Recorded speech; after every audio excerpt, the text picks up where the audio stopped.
তাহাজ্জুদ আর ফজরের অভ্যাস আছে যার, রহমত পূর্ণ প্রভাত হয় তার। আলহামদুলিল্লাহি রাব্বিল আলামিন ওয়াসসালাতু ওয়াসসালামু আলা সাইয়্যিদিল মুরসালিন আম্মা বা'দ ফাআউযু বিল্লাহি মিনাশ শাইতানির রাজীম বিসমিল্লাহির রহমানির রহিম। আসসালাতু ওয়াসসালামু আলাইকা ইয়া রাসূলুল্লাহ ওয়া আলা আলিকা ওয়া আসহাবিকা ইয়া হাবিবাল্লাহ। আসসালাতু ওয়াসসালামু আলাইকা ইয়া নবিয়াল্লাহ ওয়া আলা আলিকা ওয়া আসহাবিকা ইয়া নূরাল্লাহ। প্রিয় ইসলাম ভাই এবং মাদানী চ্যানেলের দর্শকবৃন্দ, আলহামদুলিল্লাহ আজ্জা ওয়া জাল আরও একবার উপস্থিত হয়েছি মাদানী চ্যানেল বাংলার ধারাবাহিক অনুষ্ঠান রহমতপূর্ণ প্রভাত নিয়ে। দর্শকবৃন্দ, যারা আমাদেরকে এই মুহূর্তে দেখছেন বা শুনছেন, আপনাদের সবাইকে জানাই আন্তরিক শুভেচ্ছা এবং অভিনন্দন। দর্শকবৃন্দ, আলহামদুলিল্লাহ আজ্জা ওয়া জাল রহমতপূর্ণ প্রভাত এই অনুষ্ঠানটি সম্প্রচারিত হয়ে থাকে আপনাদের জন্য। আর এই অনুষ্ঠানের মধ্যে আলহামদুলিল্লাহ আমরা নাতে রাসূল, কালামে পাক এবং মুবাল্লিগের দাওয়াত ইসলামী থেকে আলোচনা শ্রবণ করি। প্রতিটি পর্বে চেষ্টা করি আমরা একটি করে বিষয় নেওয়ার জন্য, আর এই বিষয় ভিত্তিক আমরা আলোচনা করে থাকি। আজকে আমরা একটি বিষয় নিয়েছি, যে বিষয়ে আমরা আলোকপাত করার চেষ্টা করব, আপনাদের নিকট কিছু মাদানী ফুল তুলে ধরার চেষ্টা করব। তো বিষয়টি কি তা জানবো ইনশাআল্লাহ তাআলা। আর মুবাল্লিগের দাওয়াত ইসলামী নাত পরিবেশনকারী ইসলামী ভাই আমাদের সাথে উপস্থিত হয়েছে। আমরা প্রথমে যাব আল্লাহ পাক এর কালামুল্লাহ শরীফের তেলাওয়াত শ্রবণ করব। এর পূর্বে আসুন আমরা দরুদে পাক পাঠ করার ফজিলত সম্বলিত একটি হাদিসে মোবারকা শ্রবণ করে নিই।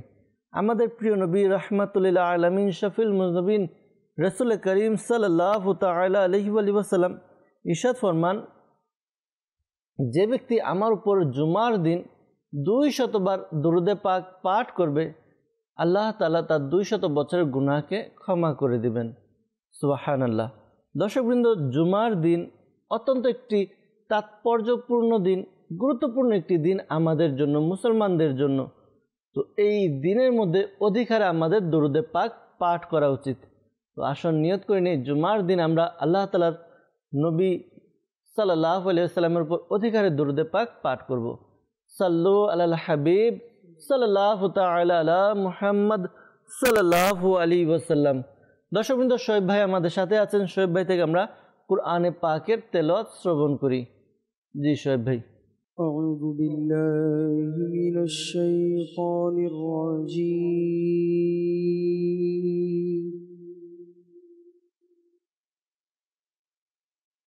বিসমিল্লাহির রহমানির রহিম।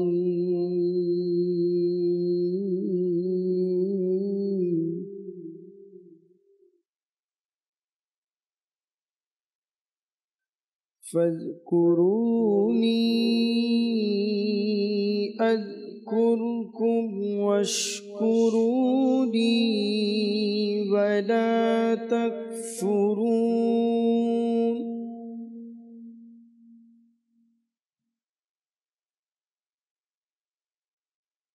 يا أيها الذين آمنوا استعينوا بالصبر والصلاة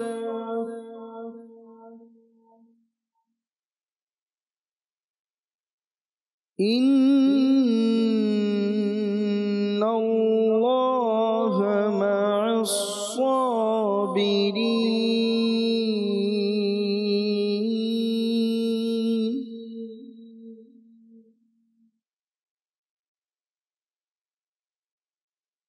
ولا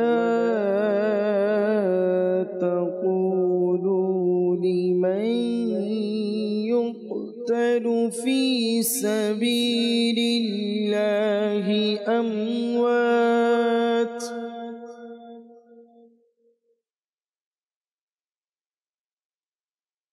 بل أحياء ولكن لا تشعرون. آمنت بالله صدق الله العظيم وصدق رسوله النبي الكريم সুবহানাল্লাহ সুবহানাল্লাহ মাশাআল্লাহ। দর্শকবৃন্দ, আমরা অনুষ্ঠানের শুরুতেই আল্লাহ পাকের পাক কালাম কালামুল্লাহ শরীফ, ফুরকানুল মাজিদ, কুরআনুল হামিদ এর তিলাওয়াত শ্রবণ করলাম। আল্লাহ তাআলা আমাদেরকে কুরআনে পাক তিলাওয়াত করা, কুরআনে পাকের জ্ঞান অর্জন করা তৌফিক দান করুক। দর্শকবৃন্দ, আপনারা দেখছেন অনুষ্ঠান রহমতপূর্ণ প্রভাত, আর এই অনুষ্ঠানের মধ্যে আমরা প্রতিটি পর্বে একটি করে বিষয় নিয়ে থাকি আর বিষয়ভিত্তিক আলোচনা করে থাকি। আজকে আমরা যে বিষয়টি চয়ন করেছি, নির্বাচন করেছি, এই বিষয় আর তিলাওয়াতের সাথে একটি সামঞ্জস্যতা রয়েছে। এই তিলাওয়াতে পাক যে করা হয়েছে এর মধ্যে থেকে আমরা একটি বিষয় নিয়ে আলোচনা করব। বিষয় কি? বিষয় হচ্ছে ধৈর্য। জি হ্যাঁ, একজন মানুষের কেমন ধৈর্যশীল হওয়া উচিত, ধৈর্য ধারণ করার ব্যাপারে কুরআন এবং হাদিসে কি বর্ণিত রয়েছে, বুজুর্গানে কিরাম কিভাবে ধৈর্য ধারণ করেছেন, এ সকল বিষয় নিয়ে আমরা আজকে আলোচনা করার চেষ্টা করব। আর এই আলোচনা করার জন্য আমাদের সাথে রয়েছেন মোবাল্লিগে দাওয়াত ইসলামী নাইমুল হায়দার আত্তারি ভাই। নাইম ভাইকে শুভেচ্ছা জানাচ্ছি সময় দেওয়ার জন্য অনুষ্ঠানের মধ্যে। ইনশাআল্লাহ তাআলা নাইম ভাই থেকে আমরা মাদানী ফল শ্রবণ করব। দর্শকবৃন্দ, আসুন আমরা হামদে বাড়ি তাআলা শ্রবণ করে নিই, এরপর ইনশাআল্লাহ তাআলা আমরা আমাদের বিষয়ের দিকে, আলোচনার দিকে যাব ইনশাআল্লাহ তাআলা। সাল্লু আলাল হাবিব সাল্লাল্লাহু তাআলা আলা মুহাম্মদ সাল্লাল্লাহু আলাইহি ওয়াসাল্লাম। সাল্লাল্লাহু আলাইকা ইয়া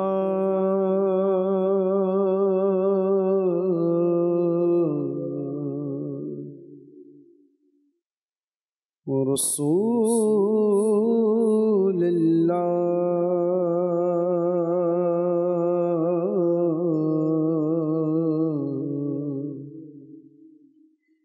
وسلم عليك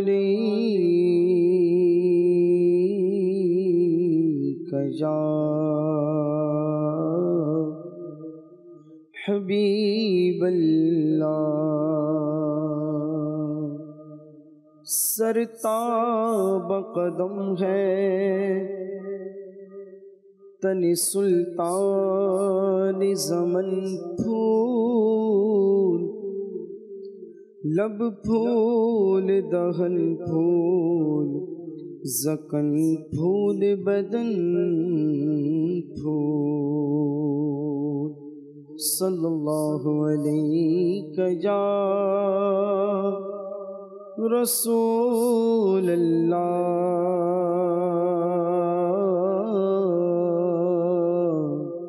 وسلم علیہ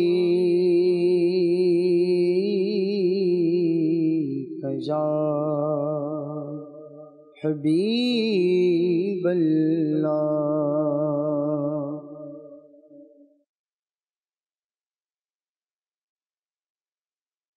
اللہ اللہ اللہ اللہ اللہ اللہ اللہ اللہ اللہ اللہ تمی مالک جانستان یا اللہ تمی مالک جانستان یا اللہ تمی خالق جین و منوبر تمی خالق جین و منوبر یا اللہ یا اللہ یا اللہ یا اللہ اللہ اللہ اللہ اللہ اللہ اللہ اللہ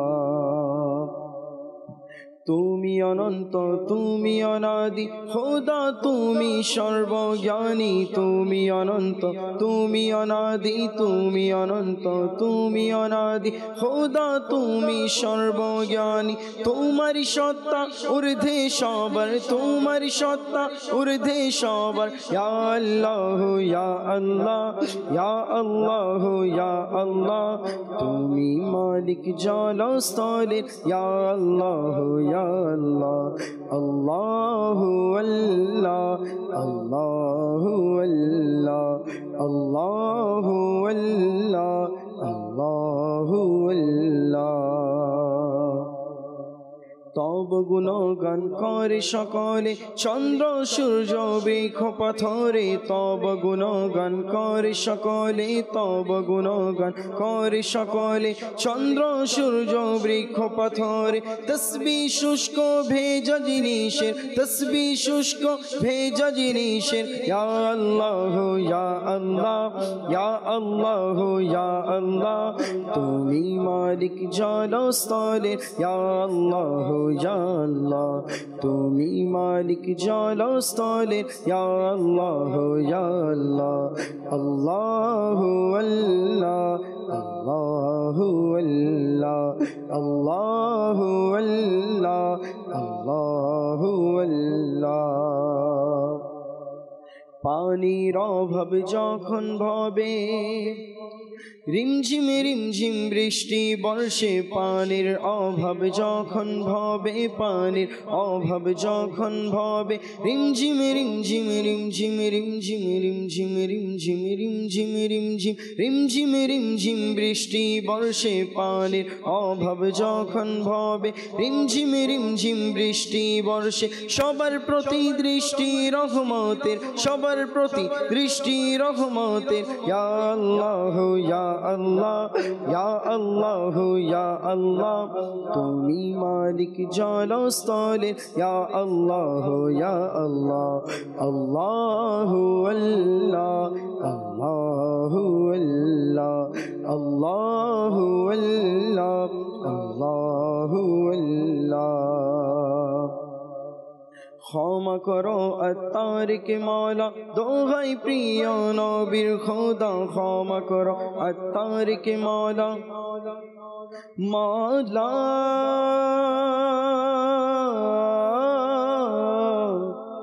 মাওলা মাওলা ক্ষমা করো আত্মারিকে মাওলা ক্ষমা করো বদকারিকে মাওলা দোহাই প্রিয় নবীর খোদা ক্ষমা করো আত্মারিকে মাওলা দোহাই প্রিয় নবীর খোদা যিনি শ্রেষ্ঠ সকল নবীদের যিনি শ্রেষ্ঠ সকল নবীদের ইয়া আল্লাহ ইয়া আল্লাহ ইয়া আল্লাহ ইয়া আল্লাহ তুমি মালিক জলস্থলের ইয়া আল্লাহ ইয়া আল্লাহ তুমি মালিক জলস্থলের ইয়া আল্লাহ ইয়া আল্লাহ আল্লাহু আল্লাহ আল্লাহু আল্লাহ আল্লাহু আল্লাহ আল্লাহু আল্লাহ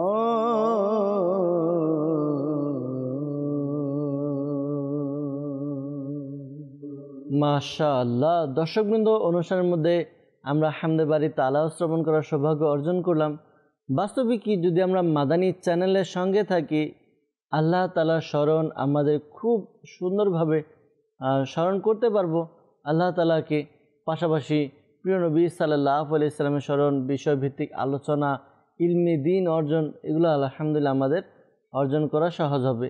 মাদানী চ্যানেলের সাথে থাকি, মাদানী চ্যানেল থেকে ইলমে দ্বীন অর্জন করি। দর্শকবৃন্দ, আমরা যে বিষয় নিয়েছি ধৈর্য, তো ধৈর্য সম্পর্কে আমরা কিছু আলোকপাত করার চেষ্টা করব। আসলে মানুষের যে চারিত্রিক যে গুণগুলো রয়েছে, এই গুণগুলোর মধ্যে একটি অন্যতম গুণ হচ্ছে ধৈর্য। যে ব্যক্তির মধ্যে ধৈর্য যত বেশি থাকবে, তার যে চারিত্রিক বৈশিষ্ট্য সেটা আরও সুন্দর ফুটে উঠবে। তো এই ধৈর্য সম্পর্কে কুরআনে পাকের মধ্যে বিভিন্ন স্থানে আল্লাহ করিম আয়াত নাজিল করেছেন, আহাদিসে মুবারাকা এর মধ্যে ধৈর্যশীল এবং ধৈর্যের ব্যাপারে অসংখ্য বর্ণনা রয়েছে। তো নাইম ভাই আমাদের সাথে রয়েছেন, যাব শুরু থেকে নাইম ভাই থেকে কিছু শুরুতে মাদানী ফুল শ্রবণ করব। নাইম ভাই, আজকের বিষয় ধৈর্য, তো এই সম্পর্কে কিছু মাদানী ফুল যদি আমাদেরকে প্রদান করতেন। আলহামদুলিল্লাহ, আল্লাহ পাকের দরবারে শুকরিয়া। রহমতপূর্ণ প্রভাত অনুষ্ঠানে আরো একবার উপস্থিত হওয়ার সৌভাগ্য আল্লাহ পাক দিয়েছেন। আল্লাহ পাক রব্বুল আলামিন তো অনেক বড় দয়াবান। আর আল্লাহ সুবহানাহু ওয়া তাআলার বান্দা যারা রয়েছে, জি, তো ওই সমস্ত বান্দাদের মধ্যে আল্লাহ তাআলা যাদেরকে পছন্দ করেন, সুবহানাল্লাহ, যাদেরকে আল্লাহ তাআলা কবুল করেন, ইনাদেরকে বিভিন্ন পরীক্ষার মাধ্যমে আল্লাহ তাআলা পরীক্ষা নিয়ে থাকেন। জি জি। আর পরীক্ষা নেওয়ার ক্ষেত্রে যখন কিভাবে পরীক্ষা নেয়, যখন কোনো বান্দা রোগাক্রান্ত হয়ে যায় কিংবা কোনো বান্দা পেরেশানগ্রস্ত হয়ে যায়, কোনো বান্দা যখন মুসিবতে লিপ্ত হয়ে যায়, কোনো বান্দা যখন ভালো কাজের মধ্যে সফলতা আসে না, তো এই ধরনের কাজের মধ্যে মানুষ মানসিকভাবে ভেঙে পড়ে কিংবা শারীরিকভাবে ভেঙে পড়ে।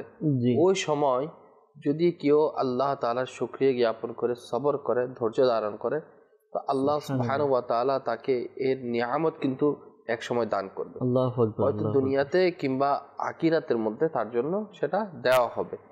কিন্তু বিষয় হলো, যখন অধৈর্য হয়ে যায় তখন কিন্তু মানুষ সবকিছু হারাতে থাকে। এবং মানুষের একটা খাসলাত, মানুষের একটা স্বভাবগত কারণের মধ্যে এটাও রয়েছে যে মানুষ সবকিছুতে তাড়াতাড়ি পাওয়ার জন্য চেষ্টা করে।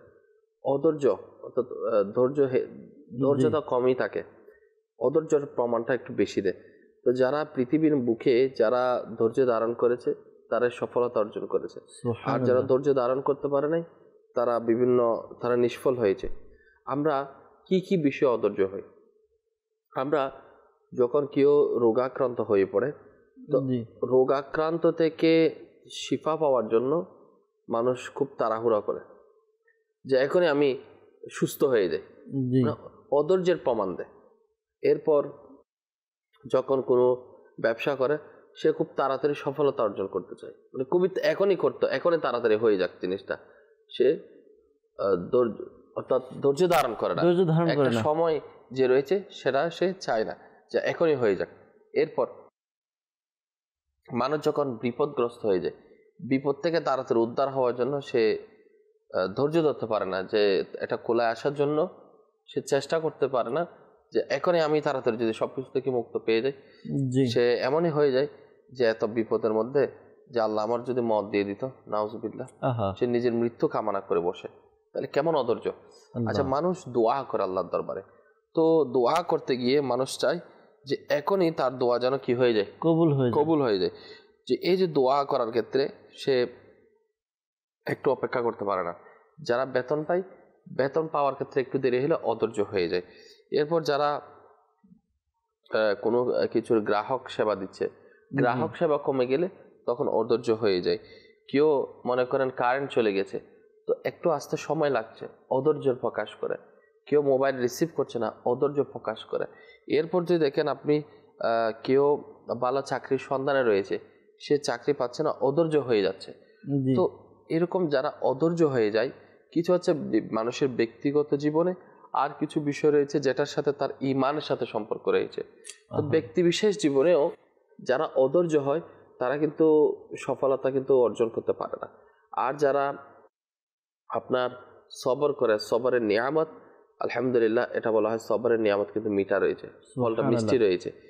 আর দুনিয়া কিংবা আখিরাতের মধ্যে যারা সবরওয়ালা, যারা ধৈর্যশীল ব্যক্তি, তারা আল্লাহ সুবহানাহু ওয়া তাআলার দরবারে অনেক পছন্দনীয়। সুবহানাল্লাহ। একটা সোহেল ভাই একটু খেয়াল করেন, আল্লাহ তাআলার যত প্রেরিত নবী ছিলেন, ইনাদের চাইতে বড় পরীক্ষা আল্লাহ তাআলা কার থেকে নিয়েছেন? সবচাইতে বেশি পরীক্ষা দিয়েছেন আম্বিয়া কেরামগণ। ইনাদের জীবনে যদি আমরা স্টাডি করি, হযরত আদম আলাইহিস সালাতু ওয়াস সালাম থেকে শুরু করে আমাদের দয়ালু নবী পাক সাল্লাল্লাহু আলাইহি ওয়াসাল্লাম পর্যন্ত, ইনারা সবাই এত বেশি বিপদগ্রস্ত, মুসিবতগ্রস্ত, পেরেশানগ্রস্ত, এত বেশি তারা পরীক্ষার সম্মুখীন হয়েছে, কিন্তু তিনারা অধৈর্য হন নাই, সবসময় ধৈর্যের পরিচয় দিয়ে গিয়েছে। এভাবে যদি আপনি দেখেন সাহাবায়ে কেরাম আলাইহিম রিদওয়ানগণ, ইনাদের মধ্যে ধৈর্যের পরীক্ষা এসেছে, আলহামদুলিল্লাহ, এরাও ধৈর্য ধারণ করেছে। আপনি যদি দেখেন এখন মুহররম মাস চলতেছে, যে আপনি আহলে বাইতে কেরামগণের যদি আপনি আলোচনা করেন, আহলে বাইতগণ কথাই না সবর শক্তি ইনাদের মধ্যে ছিল। যদি আপনি খেয়াল করেন কারবালার ইতিহাস যদি একটু আমরা টানি, তাহলে কারবালার প্রান্তরের মধ্যে নিজের পরিবার পরিজন একদিকে শাহাদাতের সুধা পান করছে, এদিকে নেককার রমণীগণ দেখতেছে নিজের চোখের সামনে সন্তানগণ, পরিবার পরিগণ শহীদ হয়ে যাচ্ছে। তো ইমাম হুসাইন রাদিয়াল্লাহু তাআলা আনহু, যাকে নবী সাল্লাল্লাহু আলাইহি ওয়াসাল্লাম এত মোহাব্বত ভালোবাসা করতেন, যে ইমাম হুসাইন রাদিয়াল্লাহু তাআলা আনহু নবী পাক সাল্লাল্লাহু আলাইহি ওয়াসাল্লাম সিজদার মধ্যে গেলে নিজে নবী সাল্লাল্লাহু আলাইহি ওয়াসাল্লামের পিঠ মোবারক উঠে যেতেন, যে ইমাম হুসাইন রাদিয়াল্লাহু তাআলা আনহুকে শহীদ করে দিচ্ছে। তাহলে ইনাদের পরিবারের যারা নন্দিনীগণ ছিলেন, নেককার নন্দিনীগণ ছিলেন, নেককার রমণীগণ ছিলেন, তো ইনাদের সবর শক্তিটা কেমন ছিল। সুবহানাল্লাহ। তাহলে দেখেন সবর ওয়ালারা কিন্তু কামিয়াব হয়েছে। পৃথিবীর বুকে যারা সফলতা অর্জন করেছে, যাদেরকে আল্লাহ সুবহানাহু ওয়া তাআলা জান্নাত, নবী পাক সাল্লাল্লাহু আলাইহি ওয়াসাল্লাম যাদেরকে জান্নাতের সার্টিফিকেট দিয়েছেন, জান্নাতের সুসংবাদ দিয়েছেন, ইনারা সবাই ধৈর্যওয়ালা ছিলেন। তো আমাদের উচিত যে কোনো কাজ তাড়াহুড়ো করে এখনই পেয়ে যায়, এখনই হয়ে যাক, এখনই সব কিছু বিপদ দূর হয়ে যাক, এরকম আশা না করা দরকার।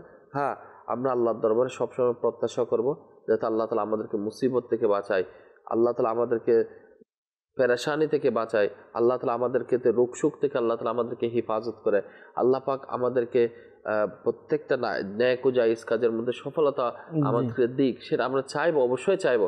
কিন্তু এমন না যদি একটু লেট হয় কিংবা পেতে সফলতা অর্জন করতে একটু দেরিও হয়, আমরা যাতে ভেঙে না পড়ি, অধৈর্য হয়ে না পড়ি। আর যদি অধৈর্য হই তাহলে সবকিছু বরবাদ হয়ে যাওয়ার সম্ভাবনা রয়েছে।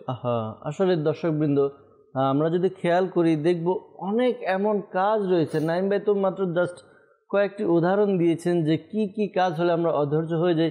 এছাড়া আরও অনেক উদাহরণ রয়েছে যে মানুষ অধৈর্য হয়ে যায়।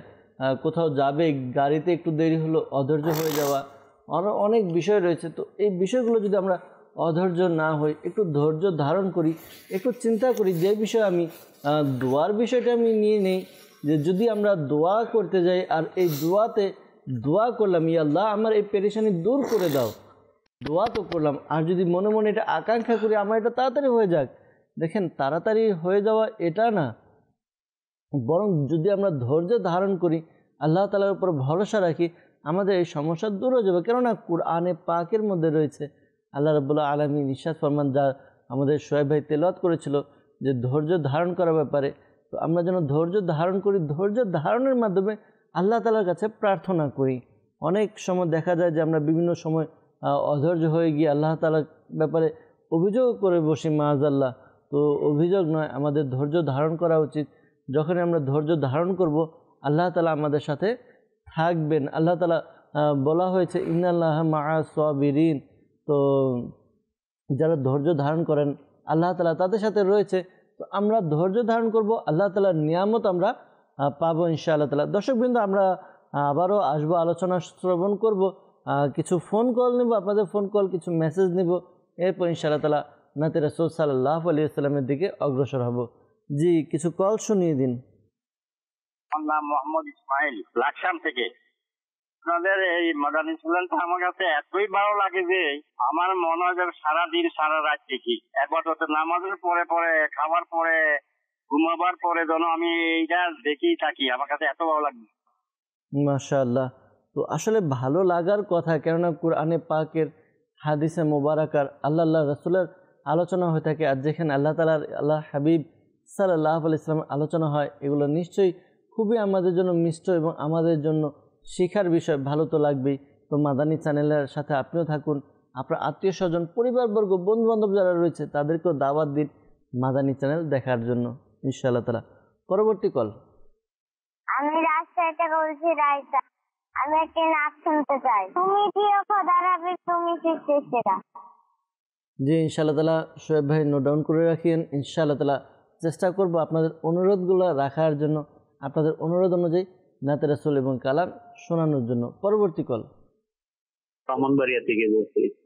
মাদানী চ্যানেলটা আমার খুবই প্রিয়, আর আমি নিয়মিত মাদানী দেখতেও চেষ্টা করি। সবচেয়ে বড় জিনিস হচ্ছে মাদানী চ্যানেল দ্বারা আমরা যেভাবে উপকৃত হচ্ছি, বিশেষ করে আমার ফ্যামিলি অনেক উপকৃত হচ্ছে মাশাআল্লাহ, আলহামদুলিল্লাহ। মাদানী চ্যানেলের সকল দর্শক এবং সবাইকে মোবারকবাদ। জি, আপনাকেও মোবারকবাদ। আপনি মাদানী চ্যানেল দেখছেন, ইলমে দ্বীন শিখতে পারছেন। তো দাওয়াত দিতে থাকি আমরা ইনশাআল্লাহ তাআলা। মাদানী চ্যানেলের অন্যান্য ইসলামী ভাইরাও এর দ্বারা উপকৃত হবে, এর সওয়াব আপনি পেয়ে যাবেন ইনশাআল্লাহ তাআলা। আরেকটি কল শুনবো। জি, আমি মোহাম্মদ সাইফ আত্তারি, অক্সিজেন রফাবাদ কলোনি থেকে আরজ করছিলাম। আমি হযরত খাজা গরিব নওয়াজ রহমতুল্লাহ আলাইহির শানে একটা মানকাবাত শুনতে চাই। জি, চেষ্টা করবো ইনশাআল্লাহ তাআলা খাজা পিয়া এর শানে মানকাবাত শ্রবণ করা যদি সম্ভব হয় ইনশাআল্লাহ তাআলা। আমাদেরকে মেসেজ করেছেন এক ইসলামী বোন, লিখেছেন যে সবসে আওলা ও আওলা হামারা নবী, এই নাটটি শুনতে চাই আর সবাইকে এরপর আমাদেরকে কমেন্টস করেছেন গোলাম মঈনুদ্দিন সাইম ভাই, লিখেছেন যে হুজুর কেমন আছেন? আলহামদুলিল্লাহ ভালো আছে আল্লাহ তাআলার দয়াতে। আমি কুমিল্লা থেকে বলছি, আমি একটি নাচ শুনতে চাই, প্রিয় মদিনা দূরে যাব কেমন করে। খোরশেদ ভাই আমাদেরকে এটি মেসেজ করেছেন, কমেন্টস করেছেন, প্রিয় মদিনা দূরে যাব কেমন করে, এটি শুনতে চেয়েছেন। আর গোলাম মঈনুদ্দিন সাইম ভাই আমাদেরকে কমেন্ট করেছেন, লিখেছেন অতি শীতল হাওয়া মদিনারি, এই নাচটি শুনিয়ে দিলে খুশি হব। তো চেষ্টা করব, সাথে থাকুন, দেখি আমাদের শোয়েব ভাই আমাদেরকে কোন কালাম শ্রবণ করায় ইনশাআল্লাহ তাআলা। সাল্লু আলাল হাবিব সাল্লাল্লাহু তাআলা আলা মুহাম্মদ সাল্লাল্লাহু আলাইহি ওয়াসাল্লাম। ভাগো আমার উজাড় করো হে মোর প্রিয় নবী, ভাগো আমার উজাড় করো হে মোর প্রিয় নবী, ডাকো দারে আমায় তুমি হে মোর প্রিয় নবী, নবী ডাকো দারে আমায় তুমি হে মোর প্রিয় নবী। বুকে আছে কাবা আর অন্তর জুড়ে মদিনা, বুকে আছে কাবা আর অন্তর জুড়ে মদিনা,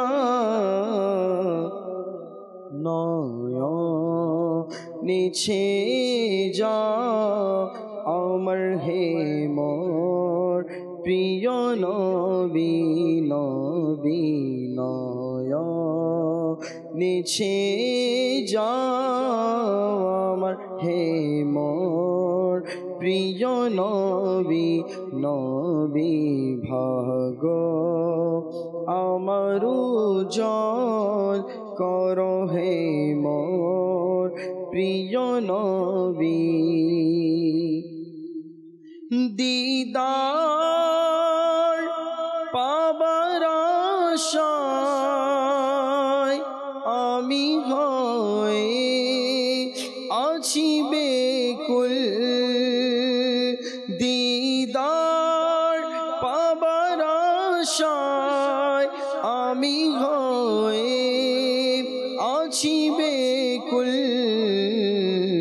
লিল্লাহ স্বপনে এসো মোর হে প্রিয় নবী, নবী লিল্লাহ স্বপনে এসো মোর হে মোর প্রিয় নবী, নবী ভাগো আমার উজাড় করো হে মোর প্রিয় নবী, নবী ভাগো আমার উজাড় করো হে মোর প্রিয় নবী। সব দিকের বিপদ ঘিরে নিয়ে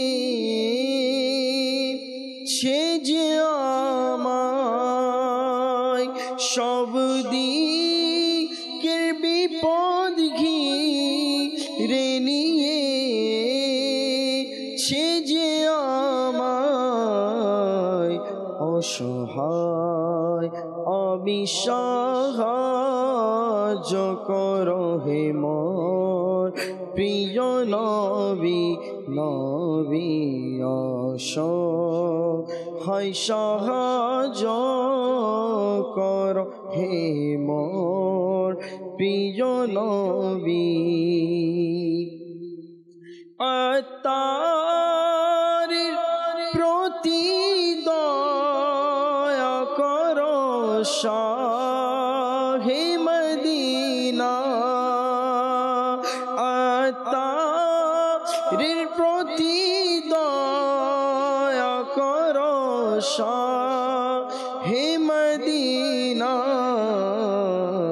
বিরান হৃদয়ে সোনা হে মোর প্রিয় নবী নবী বিরান হৃদয়ে সে রহ হে মোর প্রিয় নবী নবী ভাগ আমার জল কর হে মোর প্রিয় নবী নবী ডাক দারে আমায় তুমি হে মোর প্রিয় নবী।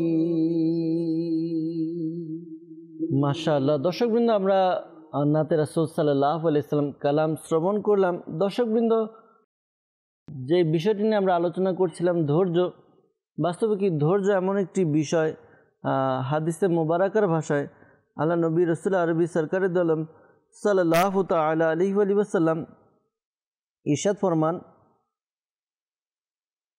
যে আবু হুরায়রা রাদিয়াল্লাহু তাআলা থেকে বর্ণিত, আল্লাহ রাসূল সাল্লাল্লাহু আলাইহি ওয়াসাল্লাম বলেছেন, আল্লাহ তাআলা বলেন, আমার মুমিন বান্দার জন্য আমার নিকট জান্নাত ব্যতীত অন্য কোনো পুরস্কার নেই।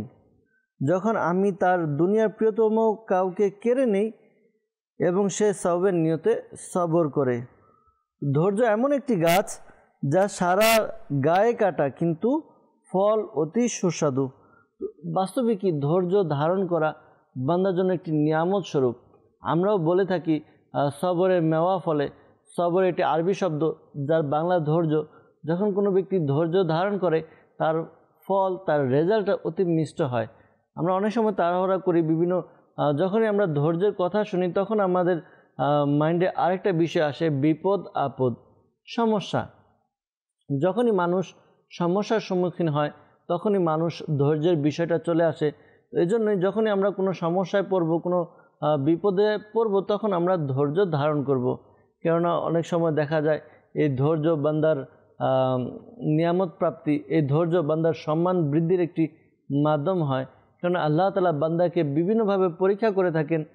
কখনো দেখা যায় যে তার আত্মীয় স্বজনকে কেড়ে নিয়ে, তাকে ক্ষুধার মাধ্যমে, তার সম্পদ কেড়ে নেওয়ার মাধ্যমে বিভিন্নভাবে বান্দাকে পরীক্ষা করা হয়।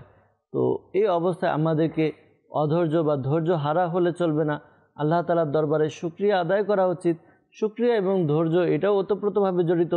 যখনই কোনো সমস্যা বিপদের সম্মুখীন হব, আমরা ধৈর্য ধারণ করব, আল্লাহ তাআলার কৃতজ্ঞতা জ্ঞাপন করব। ইনশাআল্লাহ তাআলা ওই বিষয় থেকে আমরা উত্তম প্রতিদান আমরা পেয়ে যাব ইনশাআল্লাহ তাআলা। তো নাইম ভাই থেকে আরও কিছু মাদানী ফুল শ্রবণ করব ধৈর্য সম্পর্কে।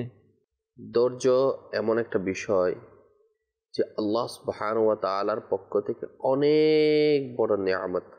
জি। আর এই নিয়ামত যারা পেয়েছে তারা কল্যাণ হাসিল করেছে। সুবহানাল্লাহ।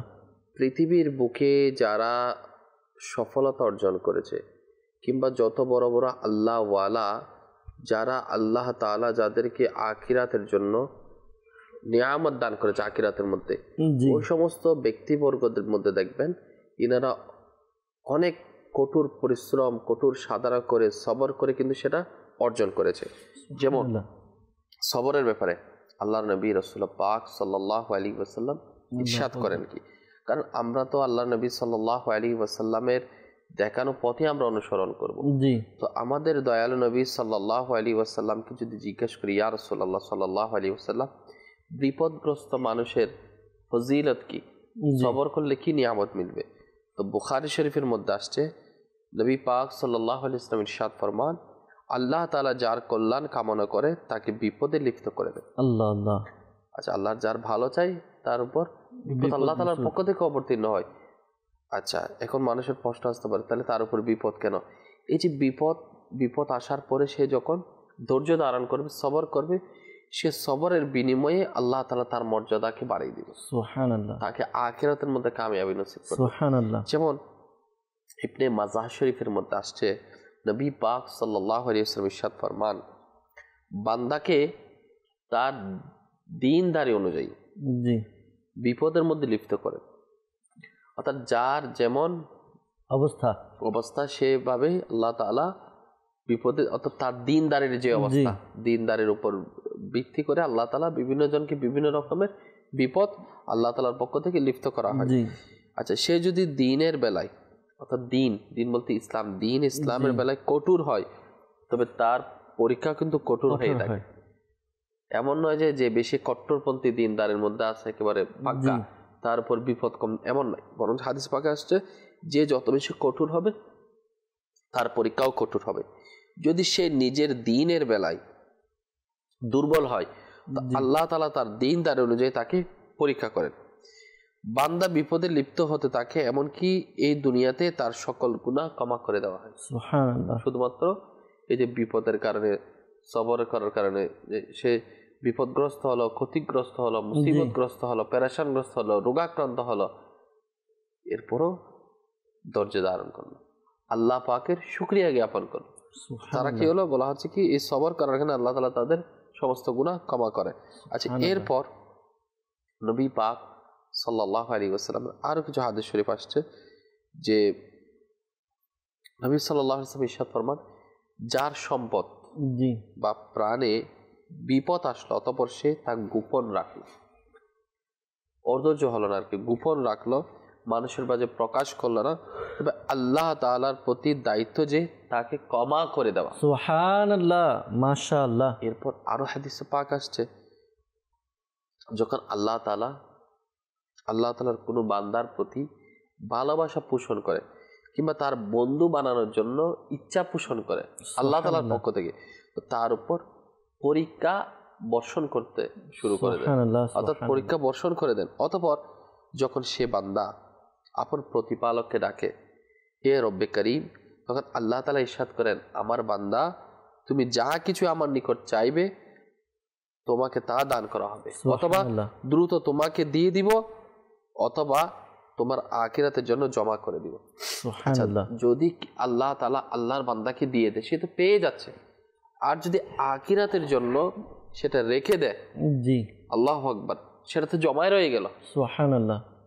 আমাদের কখনোই অধৈর্য হওয়া দরকার নেই, অর্থাৎ আমরা সবর করব, আর এই সবর করার মাধ্যমে যত বড় বিপদ হোক, এমনও আসছে হাদিসে পাকের মধ্যে, যখন আল্লাহর কোনো বান্দা, আল্লাহ তাআলা তাকে তাকদীরের মধ্যে তার রয়েছে মর্যাদা, সে ফজিলতওয়ালা, মর্যাদাওয়ালা, দেখা যাচ্ছে তার কোনো এমন বিশেষ আমল নেই যে আমলের কারণে সে ওই মর্তবা পর্যন্ত পৌঁছাবে, তো আল্লাহ তাআলার কোনো না কোনো প্রকারের বিপদ, মুসিবত, মুশকিলাত আল্লাহ তাআলার পক্ষ থেকে না, অর্থাৎ চলে আসে, ওই বান্দা লিপ্ত হয়, যখন সে আল্লাহ পাকের শুকরিয়া জ্ঞাপন, আমার রব আমার জন্য যেটা ভালো সেটা আমাদেরকে নসিব করেছে, আল্লাহ পাক আমাদের জন্য যেটা উত্তম সেটা আল্লাহ তাআলা আমাদের জন্য ফায়সালা করবেন।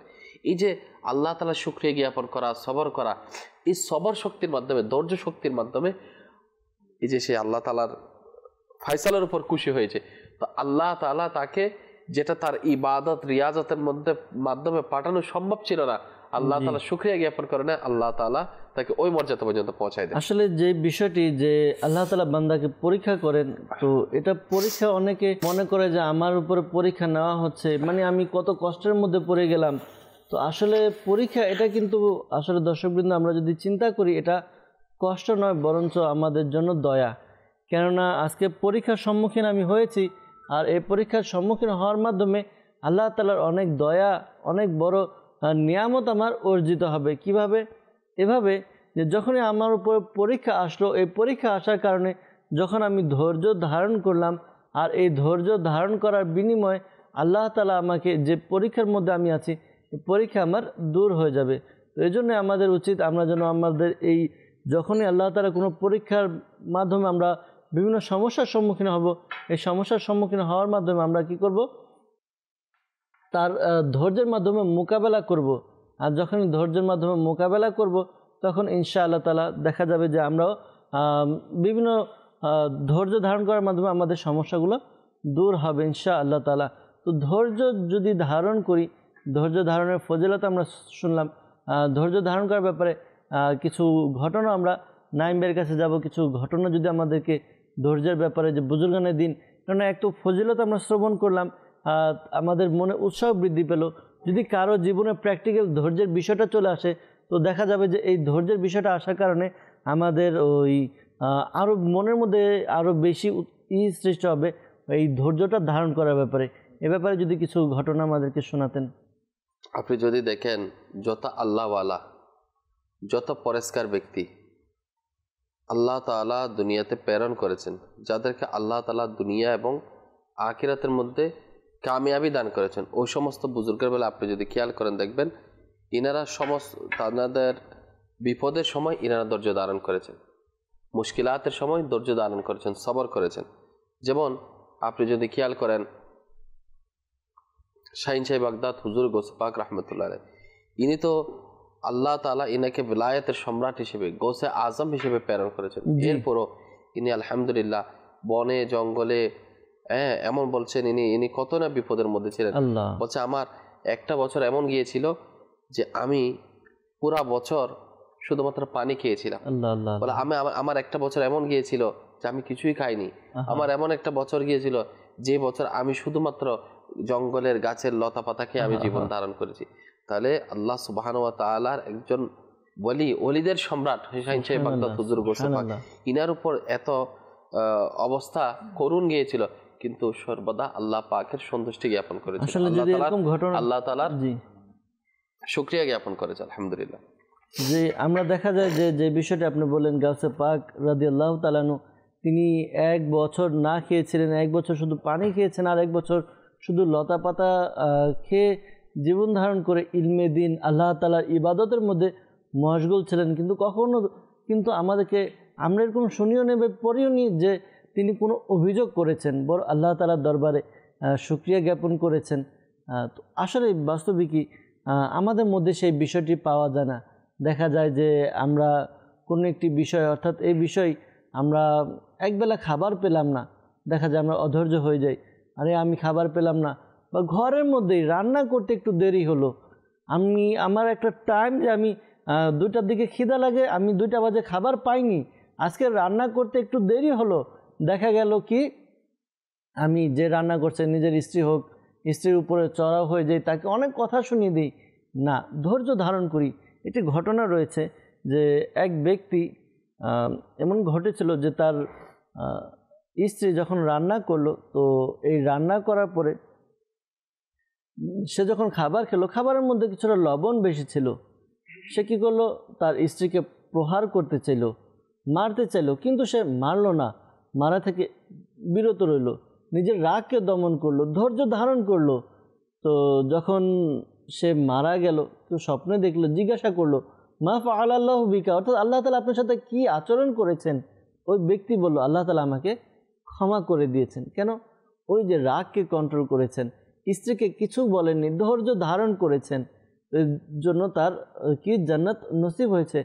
বাস্তবিকই আমরা যদি ধৈর্য ধারণ করি, অনেক সময় যে বিষয়গুলোতে রাগ চলে আসে, তো রাগকে দমন করি।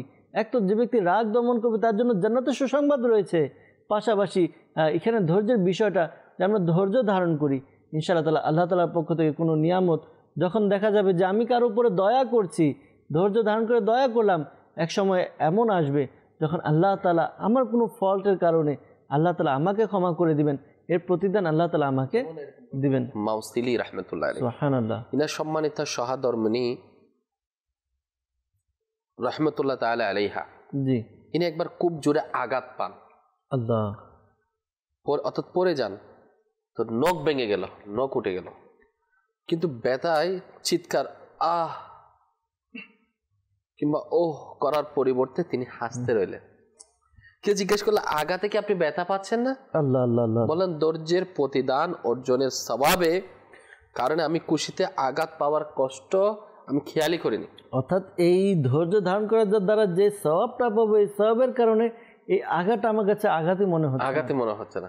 কারণ এই যে একটু সবর করব, এই সবরের কারণে আল্লাহ তাআলা আমাকে নিয়ামত দিবে, এটার খুশিতে ইনি আহ করা কিংবা ব্যথা অনুভব করে চিৎকার চেঁচামেচি করা থেকে বিরত রয়েছে। আসলে এখানে কিন্তু আমাদের অনেক শিক্ষার বিষয় রয়েছে দর্শকবৃন্দ, যে দেখুন সওয়াবের কথা তারা জানতেন, তারা বুঝতেন, আর বোঝার কারণে তারা সওয়াবটাকে এত প্রাধান্য দিয়েছে যে কারণে ওই যে দুঃখ কষ্ট বেদনা একটু যে ব্যথা পেল, এই ব্যথাটা তার ব্যথা মনে হচ্ছে না, কারণ তার জন্য কেমন নিয়ামত অপেক্ষা করছে, আর এই নিয়ামতের কথা স্মরণ করে, দয়ার কথা স্মরণ করে তার অবস্থা এমন যে তার ওই ব্যথা। এরপর হযরতে মুতাল্লিফ রাহমাতুল্লাহ আলাইহি এনার ছেলে ইন্তেকাল করলো, তার মৃত্যুবরণ করলো। লোকেরা তাকে খুবই আনন্দিত দেখে বলল, কি ব্যাপার, আপনাকে ব্যথিত হওয়ার পরিবর্তে আপনাকে আনন্দিত মনে হচ্ছে? তখন ইনি কি ইরশাদ করলেন, বললেন, যখন আমার জন্য এই আঘাতে ধৈর্য ধারণের কারণে আল্লাহ তাআলার পক্ষ থেকে দরুদ ও দয়া এবং হেদায়েতের সুসংবাদ রয়েছে, তো আমি কি আনন্দিত হব নাকি ব্যথিত হব? নিজের ছেলের মৃত্যুতে কিন্তু কি তিনি আনন্দিত, কারণ আল্লাহ সুবহানাহু ওয়া তাআলার পক্ষ থেকে তো এই মৃত্যু আসছে, আমি কেন ব্যথিত হব? আল্লাহ তাআলা যেটা উত্তম ফয়সালা করেছে সেটার উপর তিনি সন্তুষ্ট ছিলেন। আসলে দর্শকবৃন্দ, একটি ঘটনা আপনাদের সাথে শেয়ার করতে যাচ্ছি যে ধৈর্য ধারণ করা মানুষকে কত নিয়ামত দান করা, হয়তো আমরা বাহ্যিকভাবে বুঝতে পারি না, কিন্তু এই ধৈর্য ধারণ করার মাধ্যমে আল্লাহ তাআলা কেমন নিয়ামত অর্জিত হয়। একবার একটি ঘটনা ঘটে এরকম, একটি গ্রামের মধ্যে এক ব্যক্তি ছিল, নেককার ব্যক্তি, তার এটাই বাস ধৈর্য ধারণ করতো আর এটাই বলতো যে আল্লাহ তাআলা যা করেন ভালোর জন্যই করেন। এই বিষয়টি আমরাও শুনি, অনেকে বলতে শুনি। তখন দেখা যায় যখন আমার উপর কোনো মুসিবত চলে আসে তখন আর এই কথাটি থাকে না যে আল্লাহ যা করেন ভালোর জন্যই করেন। আমরা অভিযোগ করে বসি, আমার সাথে এইটা কেন হলো? আল্লাহ তাআলা কি আর কাউকে দেখলো না? পরীক্ষা করার জন্য আমাকে পেলো? নাউযুবিল্লাহ। এই বিষয়গুলো যেন আমরা না বলি। বাহ্যিকভাবে আমার জন্য কিছুটা ক্ষতি মনে হচ্ছে, কিন্তু অভ্যন্তরে আমার জন্য ক্ষতি নয়, এটা নিয়ামত। এই ঘটনা আমরা শ্রবণ করলে বুঝতে পারবো। যখন এই গ্রামের লোকটি, তার কাছে তিনটি জিনিস ছিল। এক তো তার একটি গাধা ছিল, তার একটি কুকুর ছিল এবং একটি মুরগি ছিল। তো দেখা গেল যে একবার এমন হলো, তার যে বাড়িতে কোনো একটা কারণে তার একে একে করে মুরগি মারা গেল। সে বলল যে আল্লাহ তাআলা যা করেন ভালোর জন্য করেন, ধৈর্য ধারণ করলো। তার পরিবার বিষয়টি ভালো মাইন্ডে নিল না, যে মারা গেল, এর মধ্যে ভালো কি রয়েছে। অতঃপর দেখা গেল তার বাড়িতে যে কুকুর ছিল, যেটা থাকতো পাহারার জন্য, কুকুরও মারা গেল। এরপরে সে বলল আল্লাহ তাআলা যা করে ভালোর জন্যই করে। তো এতে পরিবারের লোকজন আর এর মধ্যে ভালো কি রয়েছে, আগে কুকুর বাড়ি পাহারা দিত, এখন পাহারা দিবে না, পাহারাদার কেউ নেই, এর মধ্যে ভালো কি? সে বুঝতে পারে না, লোকজন বুঝতে পারে না, তার বাড়ির পরিবারজন। তো এরপর কিছুদিন পরে তার যে গাধা ছিল, গাধাও মারা গেল। সে বলল যে আল্লাহ তাআলা যা করে ভালোর জন্যই করে। তো পরিবারের লোকজন, তাদের বুঝে আসে না কিভাবে কি হয়, আল্লাহ তাআলা ভালোর জন্য করেন, আমরা একে একে আমাদের জিনিসপত্র চলে যাচ্ছে, এর মধ্যে ভালো কি রয়েছে। তো কিছুদিন পর একবার রাতের বেলা অন্ধকারের সময় ডাকাত ওই এলাকার মধ্যে আক্রমণ করলো। তারা বিভিন্ন বাড়িতে লুটতরাজ করলো, লুটতরাজ করে চলে গেল। সকালবেলা যখন তারা ঘুম থেকে উঠলো তো দেখলো পুরো গ্রামের মধ্যে মানুষ, ডাকাতরা লুটতরাজ করে এক একজনের এক এক রকম বড় বড় ক্ষতি, কাউকে হত্যা করে দিয়েছে এরকম। তো তখন ওই লোকটি বলল আল্লাহ তাআলা যা করেন ভালোর জন্য করেন। তখন পরিবারের লোকজনদের বুঝে আসলো, কেননা রাতের বেলা ডাকাতরা তার বাড়িতে আসেনি, আর রাতের অন্ধকারে ডাকাতরা বিভিন্ন বাড়িতে এভাবে হামলা দিয়েছিল যে যে বাড়িতে যে পশু প্রাণী রয়েছে তারা যে আওয়াজ করত, এই আওয়াজ এর দিকে তাকিয়ে ওই বাড়িতে গিয়ে ডাকাতেরা ডাকাতি করত। আর তার বাড়িতে তো কোনো প্রাণী ছিল না, তো এই প্রাণী না থাকার কারণে তার ঘরটা নিরাপদে রয়ে গেল। এভাবে হয়তো বাহ্যিকভাবে আমার কোনো ক্ষতি হচ্ছে, কিন্তু আভ্যন্তরীণ আমার অনেক বড় দয়া আমার হয়ে যাচ্ছে। অনেক সময় দেখা যায় যে আমি 2-1 দিন পূর্বে আমাকে একজন বলল যে আমার বাড়ি থেকে, ঘর থেকে এত এত টাকা চুরি হয়েছে, নিয়ে গিয়েছে কে যেন, জানি না। তো তাকে বললাম যে ধৈর্য ধারণ করেন, কেননা অনেক সময় দেখা যায় আল্লাহ তাআলা কোনো একটি ছোট একটি ক্ষতির মাধ্যমে আল্লাহ তাআলা বড় বিপদ থেকে মানুষকে বাঁচিয়ে নেয়। হয়তো বা তার কোনো বাহ্যিকভাবে কোনো বড় কোনো সমস্যা হবে, কিন্তু আল্লাহ তাআলা এই টাকার মাধ্যমে, অনেক সময় আমরাও বলে থাকি যে জানের সাদকা মালের উপর দিয়ে চলে গিয়েছে। এগুলো আমাদের বোঝা উচিত, আমাদের মাইন্ডে থাকা উচিত, আর এই বিষয়গুলো আমাদের খেয়াল রাখা উচিত। ইনশাআল্লাহ তাআলা নাইমবে থেকে আরও কিছু মাদানী ফুল নেব। এর পূর্বে দর্শকবৃন্দ আসুন কিছু কল আপনাদের শ্রবণ করব। জি, কল শুনিয়ে দিন। আমার নাম খাজা। আপনাদের মাদানী চ্যানেলটা আমাদের কাছে খুব ভালো লাগে। আপনাদের চ্যানেলের হাদিসি কথা সুন্দর লাগে, ভালো লাগে। আমরা সবাই শুনি, বসে থেকে ঘরে অনেক কিছু শিখতে পারি। এমন সুন্দর সুন্দর অনুষ্ঠান উপহার দেওয়ার জন্য আমরা মাদানী চ্যানেলকে জানাই আন্তরিক ধন্যবাদ। জি, আপনাদেরকেও ধন্যবাদ জানাই, আমাদের সাথে আছেন, আপনারা দেখছেন অনুষ্ঠান। ইনশাআল্লাহ তাআলা আপনারা মাদানী চ্যানেল দেখবেন। পরবর্তী কল। মোহাম্মদ সিবায়েত আক্তার মুহিল, চট্টগ্রাম থেকে। আমি একটি নাতের রাসূল শুনতে চাইছি, সেটা হলো খোদার প্রিয় নবীর আওয়াজে। শুনিয়ে দিলে খুব খুশি হতাম। ইনশাআল্লাহ তাআলা চেষ্টা করব। শোয়েব ভাই বেশ কিছু অনুরোধ এসেছে, চেষ্টা করবো ইনশাআল্লাহ তাআলা। পরবর্তী কল। আমার নাম মোহাম্মদ কাউসার। আমাদের মাদানী চ্যানেল আমি এখন দেখতেছি, আমার কাছে অনেক ভালো লাগে মাদানী চ্যানেলটা। দোয়া করবেন যাতে আমি সবসময় দেখতে পারি, আপনাদের ইয়াজে চলতে পারি। দোয়া করি আল্লাহ তাআলা আপনাকে মাদানী চ্যানেল দেখার তৌফিক দান করুক, আর সালাতুস সুন্নাতের খিদমত করার তৌফিক দান করুক। পরামর্শ দেব, আপনি মাদানী চ্যানেল দেখছেন, পাশাপাশি দাওয়াত ইসলামী যে কার্যক্রম রয়েছে এই কার্যক্রমেও আপনি অংশগ্রহণ করুন। সাপ্তাহিক ইজতিমা রয়েছে, ইজতিমাতে অংশগ্রহণ করুন। মাদানী কাফেলা সফর হয়, মাদানী কাফেলা সফর করুন। প্রতি সপ্তাহে প্রতি মাসে আলহামদুলিল্লাহ বাংলাদেশের বিভিন্ন স্থান থেকে মাদানী কাফেলা সফর হয়, বিভিন্ন কোর্স হয়, আপনি অংশগ্রহণ করুন। ইনশাআল্লাহ তাআলা যে বিষয়গুলো আপনি মাদানী চ্যানেলে শিখতে পারছেন, আরও অনেক বিষয় প্র্যাকটিক্যালভাবে আমরা এই কোর্সগুলোতে মাদানী কাফেলায় শিখতে পারবো। যদি আপনার এরকম হয়, কল সেন্টারে যোগাযোগ করে কোথায় কোথায় মাদানী কাফেলায় সফর হয় আপনার এলাকার আশেপাশে, তো ইনশাআল্লাহ তাআলা জেনে নিন, মাদানী কাফেলায় সফর করুন। পরবর্তী কল। গোলাম মঈনুদ্দিন সায়েম বলছি, নরসিংদী থেকে। একটি নাথের রাসূল শুনতে চাই। নাথের রাসূলটি হলো, ভাগ্য আমার উজ্জ্বল করো আমার প্রিয় নবী। ভাগ্য আমার উজ্জ্বল করো হে প্রিয় নবী, সম্ভবত শুরুতেই শুনেছিলাম, আপনি ছিলেন কিনা জানি না। তো ইনশাআল্লাহ তাআলা আবার কখনো যদি সুযোগ হয় তাহলে শোনার চেষ্টা করব। অনেকের অনেক অনুরোধ রয়েছে, তো ইনশাআল্লাহ তাআলা আমরা যাব আমাদের শোয়েব ভাইয়ের কাছে। শোয়েব ভাইকে কিছু সময় দেব, তিনি যেন আমাদেরকে কিছু নাত, কিছু কালামের পংক্তি যা অনুরোধের জন্য এসেছে তা যেন শুনিয়ে দেয়। জি শোয়েব ভাই। তুমি প্রিয় খোদার হাবিব, তুমি সৃষ্টির সেরা,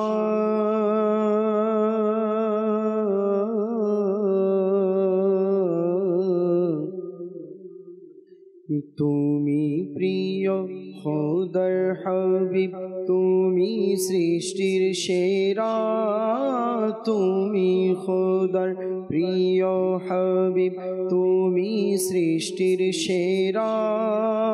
তোমার তরে সৃজন আসমান জমিন গ্রহ তারা, তোমার তরে সৃজন আসমান জমিন গ্রহ তারা। তুমি প্রিয় খোদার হাবিব, তুমি সৃষ্টির সেরা। আকা তুমি প্রিয় খোদার হাবিব, তুমি সৃষ্টির সেরা। তোমার তরে সৃজন আসমান জমিন গ্রহ তারা। তোমার হাতের ইশারায় চাঁদ হয় দ্বিখণ্ডিত, তোমার হাতের ইশারায় চাঁদ হয় দ্বিখণ্ডিত। তোমার শানে বৃক্ষ তরু লতা অবনত, তোমার শানে বৃক্ষ তরু লতা অবনত। তোমার আঙ্গুল হতে বহে পানির ফোয়ারা, তোমার আঙ্গুল হতে বহে পানির ফোয়ারা। তোমার তরে সৃজন আসমান জমিন গ্রহ তারা, তোমার তরে সৃজন আসমান জমিন গ্রহ তারা। তোমাকে না দেখিলে জীবন হবে আমার বেকার, তোমাকে না দেখিলে জীবন হবে আমার বেকার। দেখিতে এ নয়ন যোগ যুগল তৃষিত যে আমার দেখিতে এই নয়ন যুগল তৃষিত যে আমার ওগো মোর নূরানী নবী দেখাও না চেহারা ওগো মোর নূরানী নবী দেখাও না চেহারা তোমার তরে সৃজন আসমান জমিন গ্রহ তারা তোমার তরে সৃজন আসমান জমিন গ্রহ তারা প্রিয় মদিনা দূরে যাব কেমন করে প্রিয় মদিনা দূরে যাব কেমন করে আল্লাহুম্মা সাল্লি আলা সাইয়্যিদিনা মুহাম্মাদিন আল্লাহুম্মা সাল্লি আলা সাইয়্যিদিনা মুহাম্মাদিন অশ্রু ঝরে যাই শুকিয়ে কেঁদে কেঁদে নিরালায় পেতে একবার দেখা যেতে তোমার সোনার মদিনায় অশ্রু ঝরে যাই শুকিয়ে কেঁদে কেঁদে নিরালায় পেতে একবার দেখা যেতে তোমার সোনার মদিনায় আল্লাহুম্মা সাল্লি আলা সাইয়্যিদিনা মুহাম্মাদিন আল্লাহুম্মা সাল্লি আলা সাইয়্যিদিনা মুহাম্মাদিন প্রতি বছর আল্লাহুম্মা সাল্লি আলা সাইয়্যিদিনা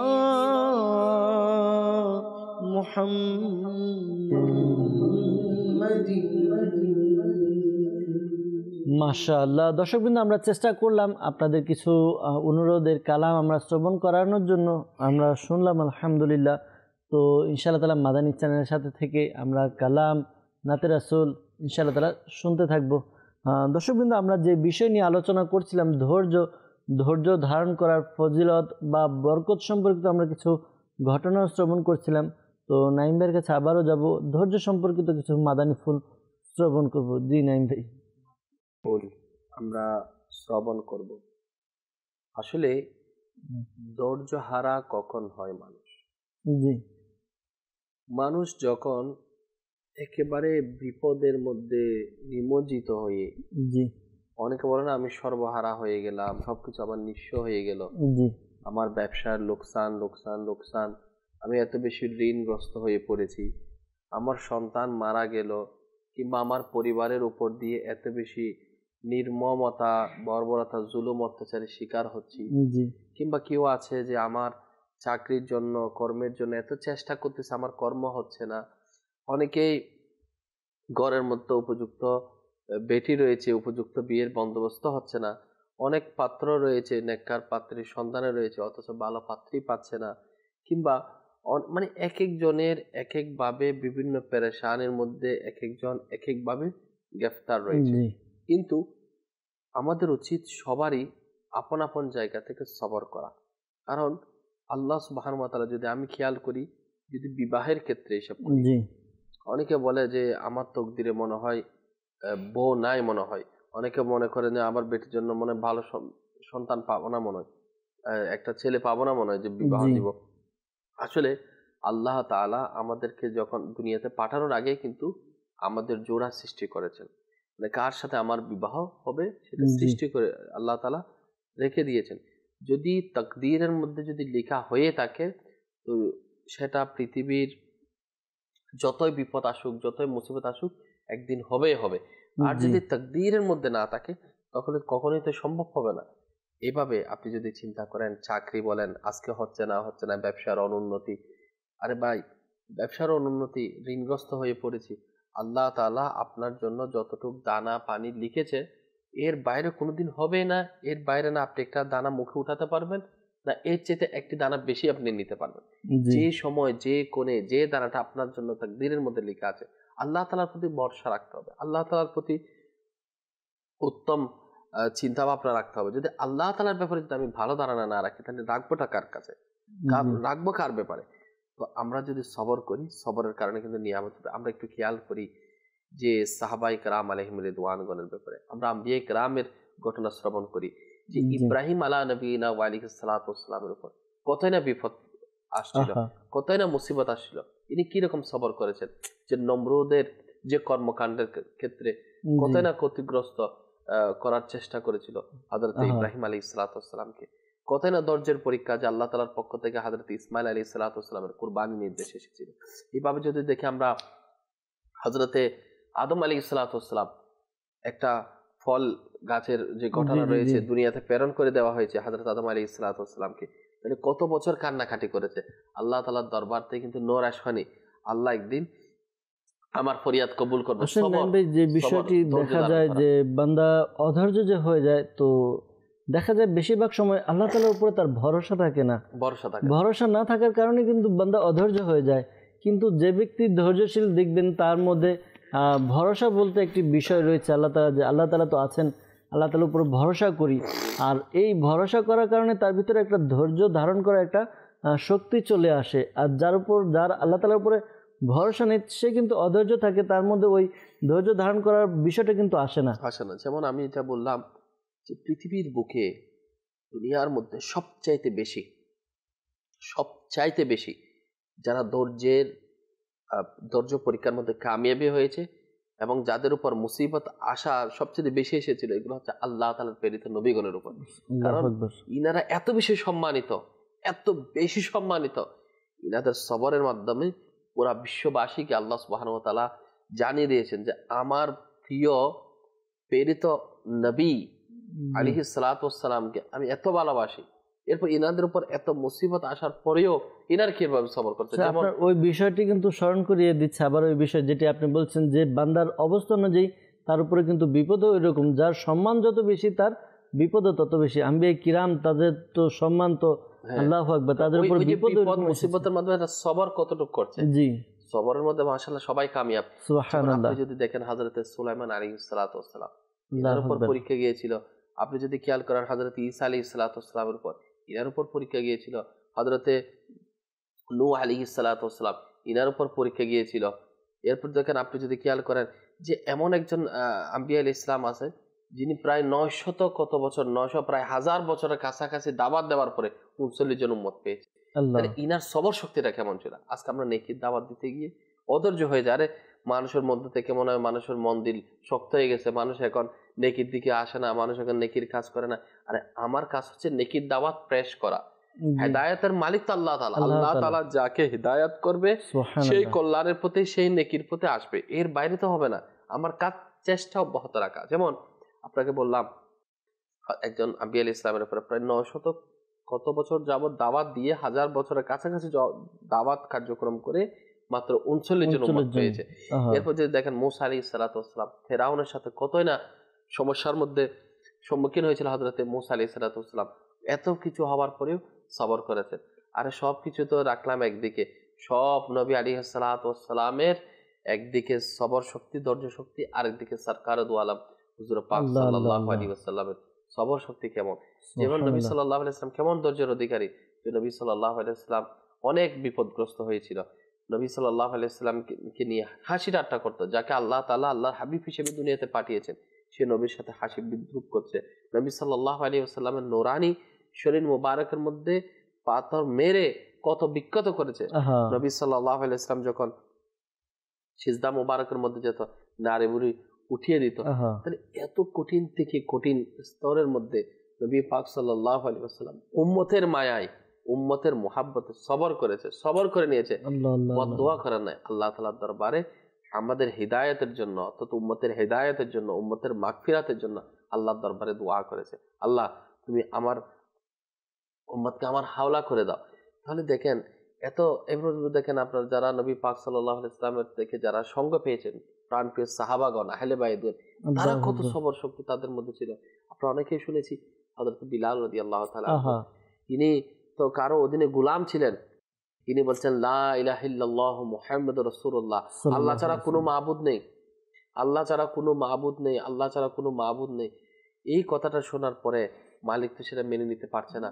তখন মরুর উত্তপ্ত বালির মধ্যে, পাথরের মধ্যে হযরতে সাইয়েদনা বিলাল হাবশী রাদিয়াল্লাহু তাআলা আনহুকে শোয়াই দিল।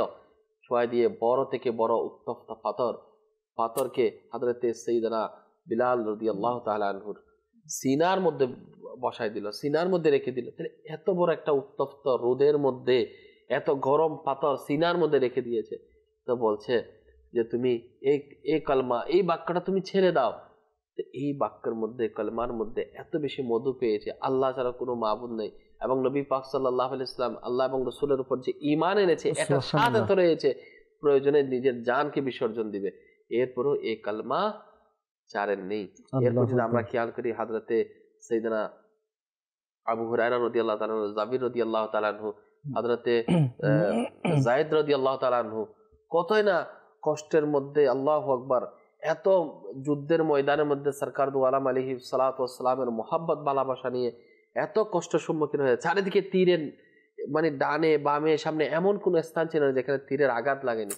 এরপরও ইনারা সবর করেছে, নবী পাক সাল্লাল্লাহু আলাইহি সাল্লামের কদম মুবারকের মধ্যে মওত চেয়েছে আল্লাহর দরবারে, যে ঈমানের উপর সরকার সাল্লাল্লাহু আলাইহি সাল্লামের কদম মুবারকে হে আল্লাহ আমার মৃত্যু দিও, এবং তারা ধৈর্যের পরীক্ষা দিয়েছে। আর যদি আমরা খেয়াল করি উদাহরণ, যে যে মুহররম মাস চলছে, আল্লাহ আল্লাহ সবর যখন আসে না, যখনই মুহররমের কথা আসে বা ধৈর্যের কথা আসে, এই আহলে বাইতের কথা স্মরণ, আহলে বাইতের কথা স্মরণ হয়ে যায়। দেখেন মানুষের যাদের ছোট্ট বাচ্চা মারা গেছে, এরা বলতে পারে মায়া মোহাব্বত কেমন বিষয়। একটা পরিবার, তাও যে পরিবারের উপর ভালোবাসা ধারণ করা আমাদের জন্য ওয়াজিব করে দেওয়া হয়েছে, আবশ্যক করে দেওয়া হয়েছে, তাদের উপর ফরজের কাছাকাছি, প্রায় ফরজের মতোই আহলে বাইতের মোহাব্বত ভালোবাসা। নবীর পরিবারকে ভালোবাসতে হবে, নবীর পরিবারকে ভালোবাসাটা ঈমানের দাবি। আর সে পরিবারের উপর যে নির্মম যে ইতিহাস কারবালার ময়দানে, আমরা কেন সবর করব না? ইনাদের থেকে আমরা কি শিক্ষা পাই? এবং কারবালার ময়দানে আসছে, আল্লাহু আকবার, হযরতে সাইয়েদনা আলী আসগর রাদিয়াল্লাহু তাআলা, যে ইমাম হুসাইন রাদিয়াল্লাহু তাআলা আনহুর 6 মাসের আলী আসগর, ইমামে আলী আসগর, যিনি সরকার সাল্লাল্লাহু আলাইহি ওয়াসাল্লামের আওলাদ, ইমাম হুসাইনের শাহজাদা। এই যে শাহজাদা হুজুর, আল্লাহু আকবার, পানির তৃষ্ণায় একেবারে কাতর হয়ে গিয়েছে। তো শায়রা বানু হযরতে সাইয়েদনা ইমাম হুসাইন রাদিয়াল্লাহু তাআলা আনহুর সম্মানিত স্ত্রী বিবি, তো বলছেন আপনি একটু যান। তো বললো হয়তো আপনার হাতে দিবে না, কিন্তু আমার বাচ্চা তো কোনো অপরাধ করে না, হয়তো ওনাদের চোখে আপনি অপরাধী, আপনাকে তারা অপরাধ সাব্যস্ত করতেছে, আপনার উপর দোষ চাপিয়ে দিচ্ছে, কিন্তু আমার এতে ছোট বাচ্চা। কিন্তু তাদের কাছে পানি চাইলো। ইমাম হুসাইন রাদিয়াল্লাহু তাআলা বলল যে আমার হাতে দিব না, হয়তো আমি পানি পান করবো, এটা ভয় লাগতে পারে তোমাদের হাতে হলে একটু পানি আমার বাচ্চার জন্য দাও। তারা পানি দেয় নাই, কি করলো, আচ্ছা উপরে উঠাও বাচ্চাকে, আর তো নবী পরিবার সরল মনা ছিল, তাদেরকে পানি দিবে, আমার বাচ্চার সাথে তো আর কোনো ইয়া নেই। তারা উপরে উঠালো, আর কি করলো, ওই নিষ্ঠুর এজিদ বাহিনী দূর থেকে তীর নিক্ষেপ করে দিল। বলা হচ্ছে ইমাম হুসাইন রাদিয়াল্লাহু তাআলা 6 মাসের আলী আসগর, এদিকে তীর গিয়ে ওদিক দিয়ে বের হয়ে গেল, সাথে সাথে শাহাদাতের অমীয় সুধা পান করে দিল। এই যে ছোট বাচ্চা, তাহলে মায়ের বুকটা কেমন কেঁপে উঠেছিল। সেই বাবা ইমাম হুসাইন রাদিয়াল্লাহু তাআলা আলী আসগর রাদিয়াল্লাহু তাআলা যেহেতু বাবা ছিলেন, ইনার অন্তরের মধ্যে কেমন, একদিকে নিজের সন্তান, নিজের পরিবার পরিজন, এদিকে স্ত্রী মা বোনগণ, অন্যদিক দিয়ে সন্তানগণ, পরিবারের পরিজনগণ, একের পর এক শাহাদাত, একের পর এক শহীদ হয়ে যাচ্ছে। তাহলে এই করুণ পরিস্থিতির মধ্যে এনারা কিন্তু, যারা সম্মানিত স্ত্রী ছিলেন, যারা বোন ছিলেন ইমাম হুসাইন রাদিয়াল্লাহু তাআলা আনহুর, ইনারা কিন্তু এই যে মা বোনরা, তখন ইনাদেরও তো মা বোন ছিল, ইনারা কখনো বেপরদা হন নাই।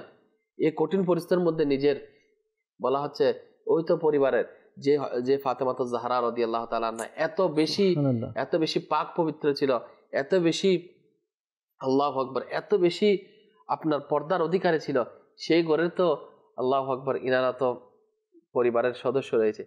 আমরা যদি ভাবি দেখা যায় যে এত কঠিন পরিস্থিতি, দেখেন আপনি খেয়াল করেন, এত কঠিন পরিস্থিতি, তখনও আল্লাহ তাআলার প্রতি রাজি ছিলেন, আল্লাহ তাআলার যে ফয়সালা সেটার উপর রাজি ছিলেন। ইমাম হোসেন চাইলে চলে আসতে পারতেন, কিন্তু না, আল্লাহ তাআলার প্যারা নবী সাল্লাল্লাহু আলাইহি ওয়াসাল্লাম ইরশাদ করে দিয়েছেন যে আমার হুসাইন রাদিয়াল্লাহু তাআলা শাহাদাতের অমেয় সুদা পান করবে। তাহলে তারা আল্লাহ তাআলার ফয়সালার উপর রাজি, নিজের জানকে কুরবান দিয়ে ধৈর্যের পরীক্ষা দিয়ে প্রমাণ করে দিয়েছে অন্যায়ের কাছে মাথা নত করবো না। তাহলে তাদের কাছে কেমন সবর শক্তি ছিল। একটা পরিবারের সব একের পর এক চলে যাচ্ছে, আর যখন ইমাম হুসাইন রাদিয়াল্লাহু তাআলাকে শহীদ করে দিল, ইনার পরিবারের যারা বাকি ছিল, ইনাদের ওই নবী পরিবারের সম্মানিতা যারা মহিলাগণ ছিলেন, ইনাদের অন্তরের অবস্থাটা কেমন ছিল, কেমন তারা সবর করেছে। দেখুন এখানে একটি বিষয় দর্শকবৃন্দ, যে ইমাম হুসাইন রাদিয়াল্লাহু তাআলা বা আহলে বাইত যারা কারবালার মধ্যে ছিল, তারা কেমন ধৈর্য ধারণ করেছেন। এই ধৈর্য ধারণ শুধুমাত্র আমাদের জন্য, নবী পাক সাল্লাল্লাহু আলাইহি ওয়াসাল্লামের উম্মতের জন্য ইয়াজিদের হাতে বায়াত গ্রহণ করেননি, উম্মতের জন্য তো ধৈর্য ধারণ করেছেন। আর এ থেকে আমাদের শিক্ষা গ্রহণ করা উচিত, শিক্ষা নেওয়া উচিত যে কারবালার ময়দানের কাহিনী, ইতিহাস আমরা অজানা নেই, আমরা সবাই জানি। তো একটু চিন্তা করি, তারা যে ধৈর্য ধারণ করেছে, আমাদের সেরকমভাবে যে আমাদের জন্য এত কষ্ট করেছে, তাদের জন্য আমাদের অন্তরে যে কোনো বিষয়, ছোটোখাটো বিষয়গুলো আমাদের ধৈর্য ধারণ করা উচিত। আসলে আমাদের উপর যেই মুসিবত বিপদ আসে তা কারবালার তুলনায় কিছুই না।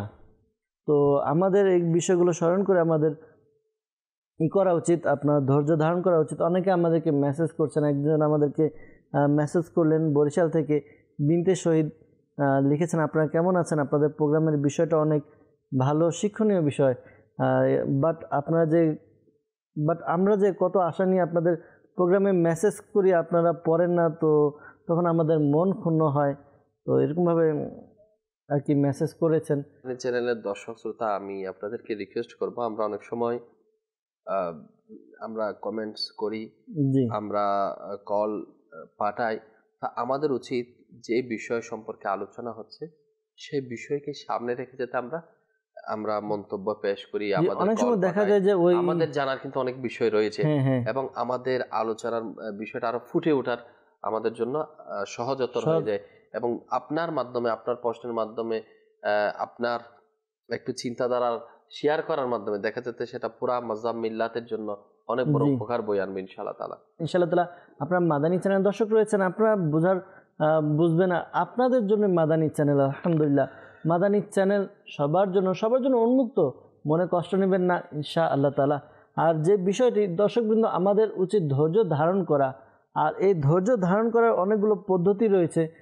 আমরা যেটি বেশ কয়েকটি বিষয় আমাদেরকে নাইম ভাই জানালেন, তো আল্লাহ তাআলা আমাদেরকে উত্তম ধৈর্যে সবরে জামিল বলা হয় তা দান করুক। অনেক সময় দেখা যায় যে এক রয়েছে সবর ধৈর্য, আরেক হচ্ছে সবরে জামিল উত্তম ধৈর্য।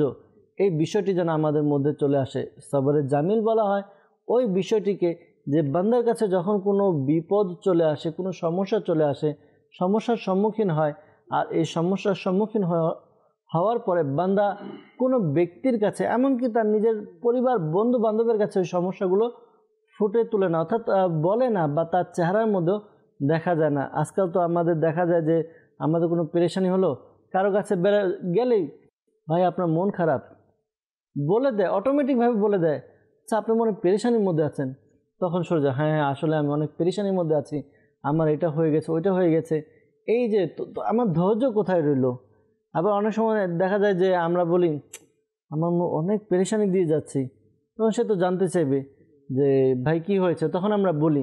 তো আমাদের এমন হওয়া উচিত, বুজুর্গানের দিন তারা এমন ছিলেন যে তারা যখন কোনো সমস্যার সম্মুখীন হতেন, তাদের চেহারার মধ্যে বোঝাও যেত না তারা কয়বেলা না খেয়ে আছে, তারা কত কষ্টের মধ্যে আছে, তাদের চেহারার মধ্যে ফুটে উঠতো না। তারা মুখ দিয়ে বলতেন যে আমি এই পেরেশানির মধ্যে রয়েছি, বুঝতে পারতো না। পরবর্তীতে জানা যায় উনি তো আরে এত বড় পেরেশানির মধ্যে আছেন। আল্লাহ তাআলা আমাদেরকে উত্তম ধৈর্য সবরে জামিল দান করুক।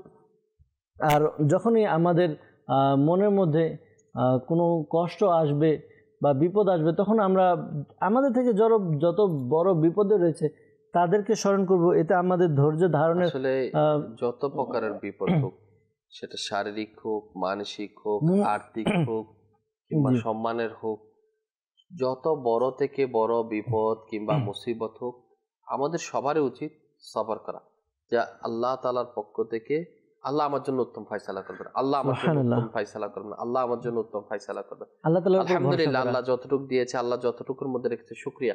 এই যে শুকরিয়া জ্ঞাপন, বলা আল্লাহ তাআলা শুকরিয়া জ্ঞাপনকারীকে অনেক অনেক অনেক অনেক বেশি পছন্দ করে। সুবহানাল্লাহ। আর অধৈর্য হলে, ধৈর্যের বাঁধ যদি আমরা ভেঙে ফেলি, এটার দ্বারা কি সমাধান আসবে?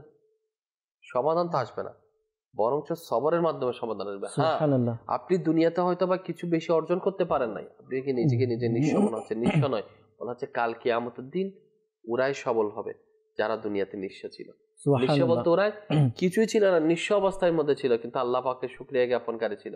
ততটুকুর মধ্যে শুকরিয়া জ্ঞাপন, কিছুই নাই, অনেক বড় বড় মুসিবত যাচ্ছে, এরপর আলহামদুলিল্লাহ আল্লাহ পাকের পক্ষ থেকে যা আসছে শুকরিয়া, তখন তারা কিন্তু কিয়ামতের দিন নিঃস্ব হবে না, তারা সবগুলা কি হয়ে যাবে? সম্বলওয়ালা হয়ে যাবে। আজকে যারা সম্বলওয়ালা, যাদের কোনো মুসিবত নাই, পেরেশান নাই, দেখেন পেরেশান মুসিবত তো যারা নমরুদ ফেরাউন, এদের তো কোনো পেরেশানই ছিল না, কোনো টেনশন ছিল না। টেনশন সেটা স্বাভাবিকভাবে একজন ইমানদারের জন্য, মুমিনদের জন্য এটা একটা স্বাভাবিক বিষয়। আমরা সবর করব ইনশাআল্লাহ। এই সবরের নিয়ামত দুনিয়াতে যদি আমাদের কিছুই নাও মিলে, ইনশাআল্লাহ কবরে, হাসরে, আখিরাতে এবং কাল কিয়ামতের ময়দানে আল্লাহ তাআলার পক্ষ থেকে মিলে যাবে ইনশাআল্লাহ তাআলা।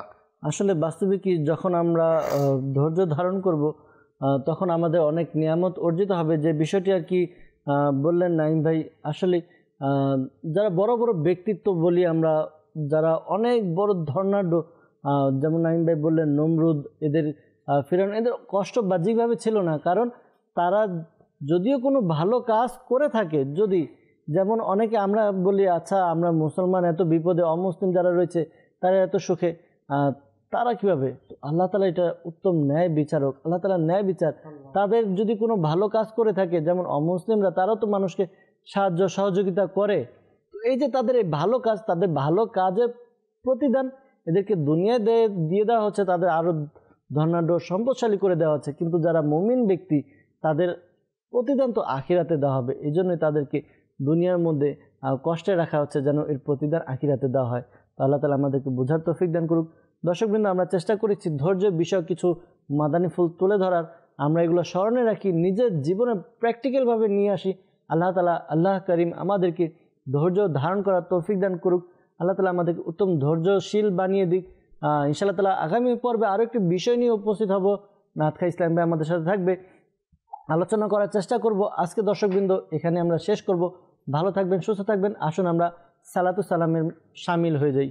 मुस्तफा जाने रहमत पे लाखों सलाम, शम्ए बज़ में हिदायत पे लाखों सलाम।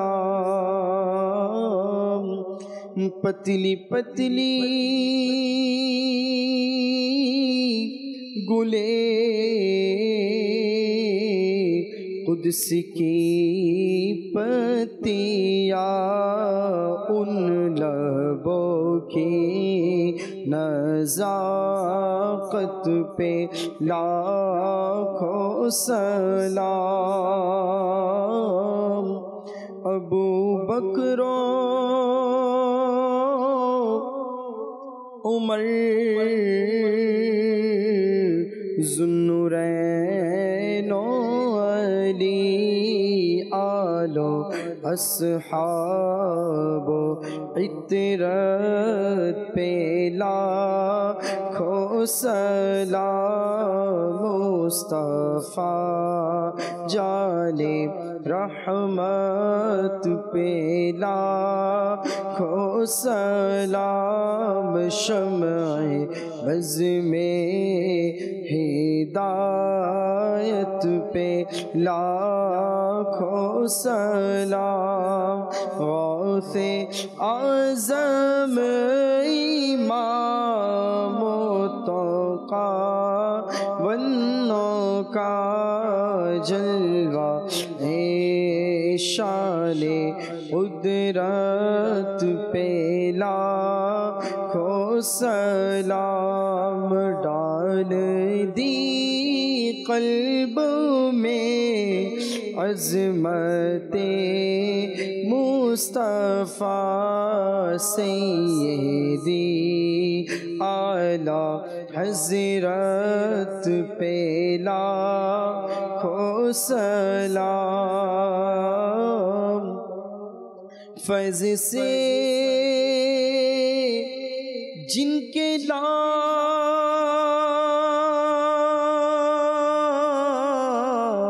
لاکھوں نمازی بنے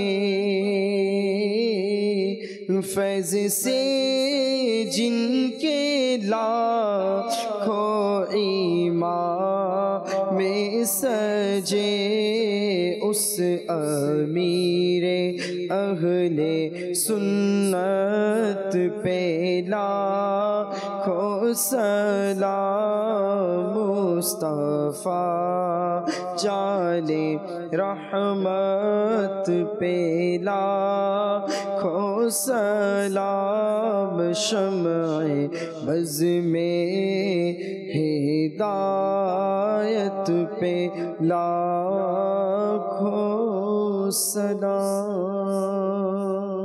الصلاۃ والسلام علیک یا رسول اللہ وعلی وصحابک یا حبیب اللہ سبحانک اللہم وبحمدک لا الہ الا انت استغفرک واتوب الیک سبحانک اللہم وبحمدک لا الہ الا انت استغفرک واتوب الیک سبحانک اللہم وبحمدک لا الہ الا انت استغفرک واتوب الیک الصلاۃ والسلام علیک یا نبی اللہ وعلی آلک واصحابک یا نور اللہ بحق لا الہ الا اللہ محمد رسول اللہ صلی اللہ علیہ وسلم তাহাজ্জুদ আর ফজরের অভ্যাস আছে যার রহমত পূর্ণ প্রভাত হয় তার।